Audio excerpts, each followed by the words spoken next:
দেখো বন্ধু, জীবনে যদি তুমি কোনো কিছু করতে চাও তাহলে তুমি নিজের ওপরে ভরসা রাখো। আজ তুমি হেরে গেছো, কাল তুমি অবশ্যই জিতবে। যারা তোমাকে আজ ভুলে গেছে তারাও তোমাকে একদিন মনে করবে। আর যখন তোমার মনে হবে যে তোমার জীবন বরবাদ হয়ে গেল, তুমি কোনো কিছু করতে পারলে না, তখন তুমি ভেবে নিও যে এইবার তোমার জীবনে ভালো কিছু হতে চলেছে। বন্ধু, তুমি মনে রেখো যে মানুষটা লাগাতার পরিশ্রম করে না, সে যতই পরিশ্রম করুক না কেন সে কখনোই সফল হতে পারে না। যদি তুমি নিজের সময়কে পরিবর্তন করতে চাও তাহলে সবার আগে তুমি নিজেকে পরিবর্তন করতে শুরু করো। কারণ আজ থেকে কিছু বছর পর কারো কিচ্ছু যায় আসবে না যে তোমার কাছে কতটা দুঃখ, কতটা কষ্ট এবং কতটা বাধ্যতা আছে। শুধু মানুষের এই সব কথা নিয়ে যায় আসবে যে তুমি কতটা আজ সফল।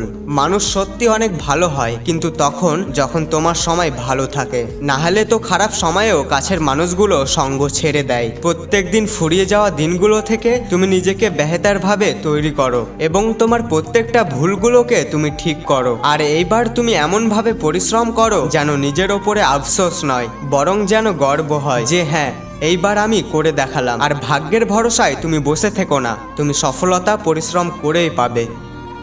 এখনও যদি তুমি তোমার ভাইয়ের চ্যানেলটিকে সাবস্ক্রাইব না করে থাকো তাহলে ভালোবেসে তুমি তোমার ভাইয়ের চ্যানেলটিকে সাবস্ক্রাইব করে নাও। আবার দেখা হচ্ছে সবার সাথে পরবর্তী ভিডিওতে। সবাই ভালো এবং সুস্থ থেকো। খোদা হাফেজ।